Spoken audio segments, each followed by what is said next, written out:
Students, welcome to Amazon academy. जी हाँ, एक बार फिर आपके सामने हाजिर हैं क्या लेके जी, एक और मैथ्स की प्रोफाइल का टिप्स एंड ट्रिक्स का वीडियो, यानी शॉर्टकट। जी हाँ, ऐसा कोई मेथड जिससे कि हम इस प्रोफाइल के क्वेश्चन को डायरेक्टली सॉल्व कर पाएं। क्या है आखिर ये प्रोफाइल, पहले उसकी जानकारी लें, फिर पर्दे के पीछे घुसेंगे। जी हाँ, क्या है मेरे बच्चे, आज हम स्ट्रेट लाइन का कॉन्सेप्ट लेके आए हैं। स्ट्रेट लाइन में क्या करना है कि आपके पास एक पेयर ऑफ लाइन्स है और आपको उस पेयर ऑफ लाइन का पॉइंट ऑफ इंटरसेक्शन निकालना है। जी हाँ, उस पेयर ऑफ लाइन का पॉइंट ऑफ इंटरसेक्शन निकालना है। तो क्या है, कैसे निकालेंगे, वो भी सीधा डायरेक्टली, कम से कम एफर्ट के साथ। जी हाँ, आज हम इसी कहानी को यहां पर आपके सामने पेश करने वाले हैं।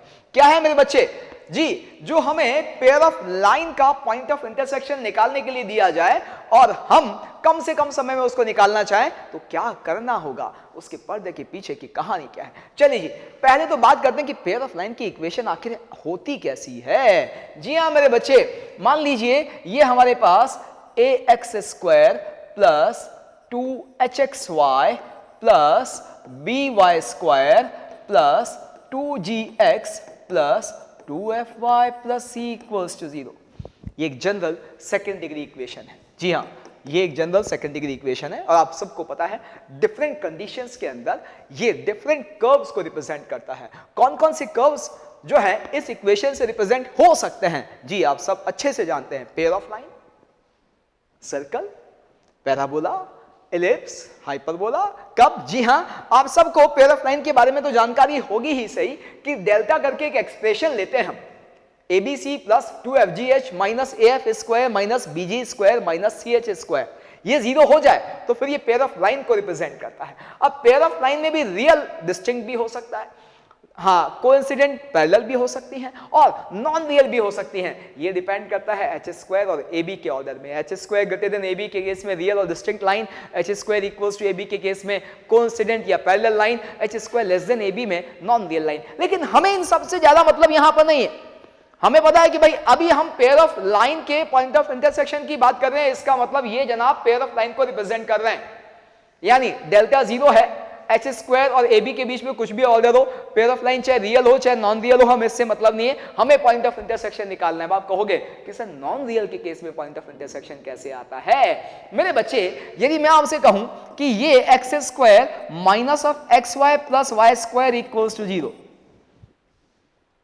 देखिए जनरल सेकंड डिग्री की होमोजीनियस इक्वेशन, ये होमोजीनियस नहीं है, यहां पे सिर्फ सेकंड डिग्री के टर्म है तो ये होमोजीनियस है। तो जनरल सेकंड डिग्री की homogeneous equation pair of line passing through origin को रिप्रेजेंट करती है, लेकिन यहां पर ये रियल पेयर ऑफ लाइन को रिप्रेजेंट नहीं कर रही है, लेकिन बावजूद उसके 0,0 से सेटिस्फाई हो रही है। तो ऐसे केस में हम क्या बोलते हैं कि भैया यदि आपका डेल्टा 0 है इस इक्वेशन का, लेकिन H square less than A B है, तो आप बोलेंगे non real pair of line with real point of intersection. Actually एक पॉइंट तो हमेशा मिलेगा जो इस रिलेशन को सेटिस्फाई करेगा और वही पॉइंट हम मान लेंगे कि पॉइंट ऑफ इंटरसेक्शन है। हमें एक्चुअली वही निकालना है आज। रियल लाइंस है तो real point of intersection, non real lines है तो non real point of intersection. कैसे निकालेंगे, बस उसकी बात करनी है। क्या तरीका है मेरे बच्चे, हम मान लेते हैं कि ये लाइन की इक्वेशन L है, इसको हमने L से रिप्रेजेंट कर दिया, तो हम दो अलग अलग इक्वेशन निकालने वाले हैं। पहली इक्वेशन निकालने वाले हैं del L over del X is equals to 0, ये वाली इक्वेशन। ये कैसे मिलने वाली है, बहुत आसान कि भैया del L over del X का मतलब समझ में आता है तो बहुत आसान है। क्या है del L over del X का मतलब, जी मेरे बच्चे सबसे पहले हम उसी की बात करते हैं। del L over del X का मतलब है partial derivative of L with respect to X taking Y as a constant। Actually Y X पर डिपेंडेंट नहीं है, तो फिर हमारे लिए एक तरह से हम Y को क्या मान लेंगे, कांस्टेंट, और इसको सिर्फ और सिर्फ X के रिस्पेक्ट में डिफरेंशिएट करेंगे। यानी इस रिलेशन का x के रिस्पेक्ट में डिफरेंशिएशन करना है, y को कांस्टेंट मान लेना है। ऐसे डिफरेंशिएशन को क्या बोलते हैं, पार्शियल डेरिवेटिव। जी हां, तो del L over del X is partial derivative of L with respect to x, जहां हमें y को कांस्टेंट की तरह लेना है। जी हां मेरे बच्चे, तो क्या होगा x के रिस्पेक्ट में डिफरेंशिएशन बताइए। यहां a कांस्टेंट है x स्क्वायर का 2x, तो ये तो बन गया 2ax। जी हां, 2hy कांस्टेंट है, x का डेरिवेटिव 1 यानी ये बन गया 2hy। by स्क्वायर सब कांस्टेंट है, डेरिवेटिव 0, 2g कांस्टेंट है, x का 1 तो ये हो गया 2g, और ये दोनों टर्म कांस्टेंट हैं तो इनका डेरिवेटिव 0, ये आ गया। यहां से मेरे बच्चे मेरे पास एक इक्वेशन आती है, 2 को कैंसिल कर दें तो ये इक्वेशन जो आती है वो क्या है, वो है ax plus hy plus g equals to 0। तो पहली इक्वेशन हमारे पास del L over del x is equals to 0 से क्या आई, ax plus hy plus g equals to 0। अब हम क्या करेंगे, अब मेरे बच्चे यहां पर हम निकालेंगे del L over del y equals to 0, इस वाली इक्वेशन को निकालना है। अब यहां del L over del y, आप सब तो बहुत ज्ञानी हैं, बहुत तेज हो आप, क्या कि सर ये है पार्शियल डेरिवेटिव, जी हां, this is partial derivative of L with respect to y taking x as a constant। जी बिल्कुल सही कि भैया अब हमें क्या करना है, x को कांस्टेंट लेते हुए y के रिस्पेक्ट में इस रिलेशन L का डिफरेंशिएशन कर देना है, यानी पार्शियली डिफरेंशिएट करना है y के रिस्पेक्ट में। तो भैया अब बता दो, आप तो सब समझदार हैं, डिफरेंशिएशन तो आपको अच्छे से आता है। ax स्क्वायर पूरा कांस्टेंट है 0, 2hxy में 2hx कांस्टेंट है, y का डेरिवेटिव y के रिस्पेक्ट में 1 यानी ये बन गया 2hx प्लस by स्क्वायर में y स्क्वायर का डेरिवेटिव तो ये बना 2by, फिर ये कांस्टेंट ये 0, 2fy में y का डेरिवेटिव जी हाँ 1 और ये रह गया 2f, और अगला टर्म भी कांस्टेंट है ये आ गया। यहां से मेरे पास जो इक्वेशन आई मेरे बच्चे वो आ गई hx plus by plus f equals to 0। अब यदि हमें मान लीजिए कि यहां पर इस पेयर ऑफ लाइन का क्या निकालना है, पॉइंट ऑफ इंटरसेक्शन निकालना है बच्चे, तो बहुत सिंपल है। इस पेयर ऑफ लाइन का पॉइंट ऑफ इंटरसेक्शन कैसे निकालोगे कि इन दोनों का जो सॉल्यूशन आएगा, देखिए ये xy में एक लीनियर है, ये xy में एक लीनियर है, इन दोनों लीनियर का जो सॉल्यूशन आएगा वो हमारी पेयर ऑफ लाइन का पॉइंट ऑफ इंटरसेक्शन होगा। तो यहां पर solution of these two lines या two linears will be point of intersection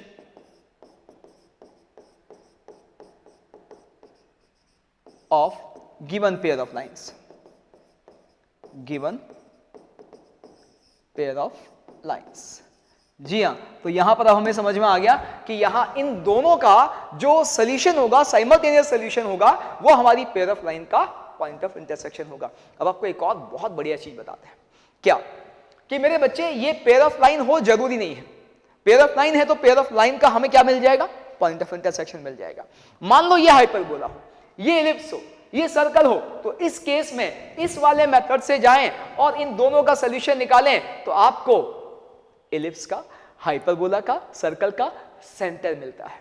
यानी एक्चुअली ये मेथड क्या है, एक्चुअली ये मेथड एक सेंट्रल कोनिक के सेंटर निकालने का मेथड है। कोई भी एक सेंट्रल कोनिक क्या होता है, सेंट्रल कोनिक बहुत सिंपल सी बात है, एक ऐसा कोनिक जिसके रिस्पेक्ट में एक पॉइंट आपको ऐसा मिल जाए कि उस पॉइंट से पास होने वाली हर कॉर्ड उस पॉइंट पर बाइसेक्ट होती हो।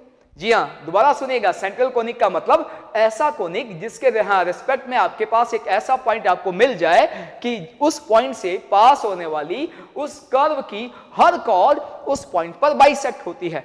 ऐसे कोनिक को क्या बोलते हैं, सेंट्रल कोनिक बोलते हैं। और ये del L over del x और del L over del y is equals to 0 का जो साइमल्टेनियस सॉल्यूशन आता है, ये सेंट्रल कोनिक के सेंटर निकालने का मेथड है। पेयर ऑफ लाइन भी एक सेंट्रल कोनिक है, और pair of line central conic है तो उसका सेंटर कौन है, उन दोनों लाइन का पॉइंट ऑफ इंटरसेक्शन। जी हाँ, तो ध्यान रखें, पॉइंट ऑफ इंटरसेक्शन निकालने का मेथड ये है। अब किसी के दिमाग में एक और बात आई होगी, समझदार लोगों के दिमाग में तो आती ही है। जी हाँ, क्या कि सर ये भी तो दो लाइन ही है। जी हाँ, ये भी एक्स वाई का लीनियर रिलेशन है, ये भी एक्स वाई का लीनियर रिलेशन है, यानी ये भी दो लाइन है।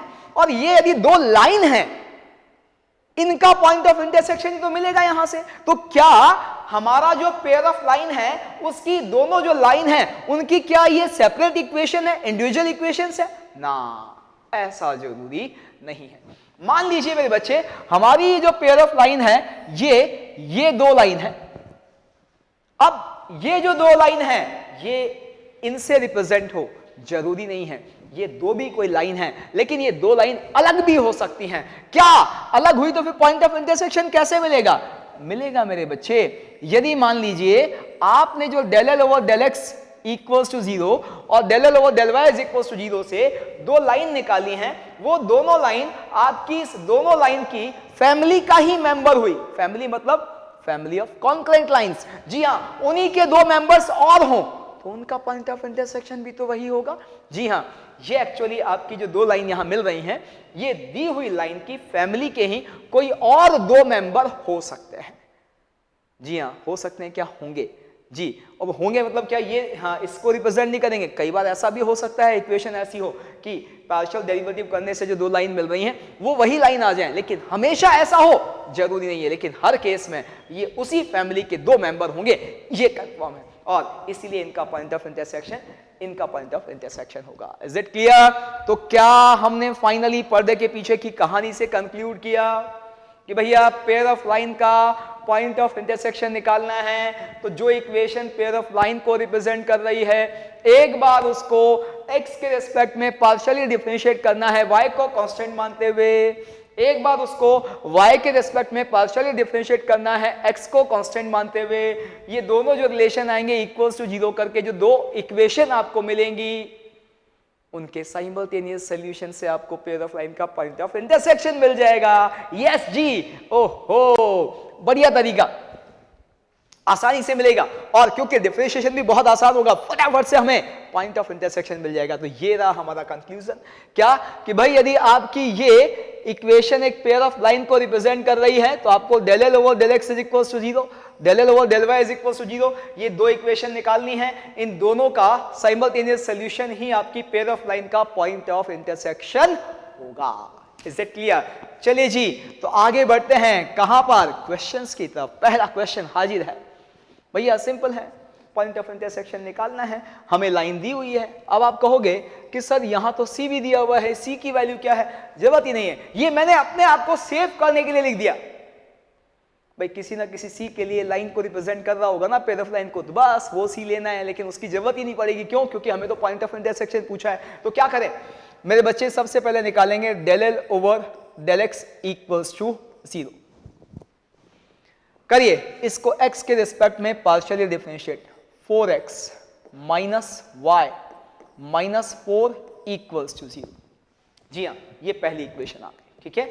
इसी तरह से अब निकालना है del L over del Y is equals to 0, y के रिस्पेक्ट में डिफरेंशिएट करना है x को कांस्टेंट मानते हुए, तो ये 0 हो जाएगा। यहाँ माइनस x आ गया, यहाँ पे आपके पास 2y आ गया, यहाँ पे -2 आ गया, इक्वल्स टू 0। इन दोनों का जो सोल्यूशन आएगा वही पॉइंट ऑफ इंटरसेक्शन होगा। और इन दोनों के सोल्यूशन के लिए तो आपको दिख रहा है कि बहुत आसान है कि हम इसको 2 से मल्टीप्लाई करें और इस इक्वेशन के साथ ऐड कर दें। तो मुझे दिख रहा है -2y + 2y तो कैंसिल हो गया, यहाँ मेरे पास 8x माइनस ऑफ x यानी 7x आ गया। जी हाँ, यहाँ देखिए मेरे बच्चे -8 और आपके पास -2 मिलकर क्या बन गए? जी हाँ, -10 बन गए, इज इक्वल्स टू 0। तो x की वैल्यू आ गई 10/7।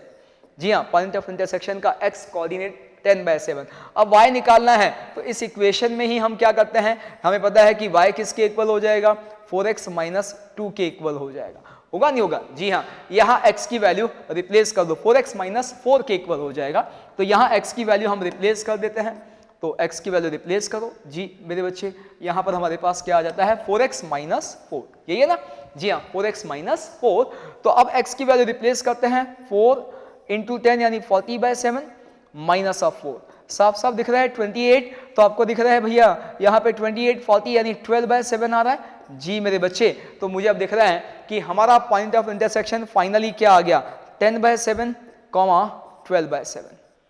जी, ये आ गया हमारा पॉइंट ऑफ इंटरसेक्शन। सो ये हमारे पहले क्वेश्चन का सोल्यूशन हमारे सामने आ गया। अगला देखते हैं क्या है।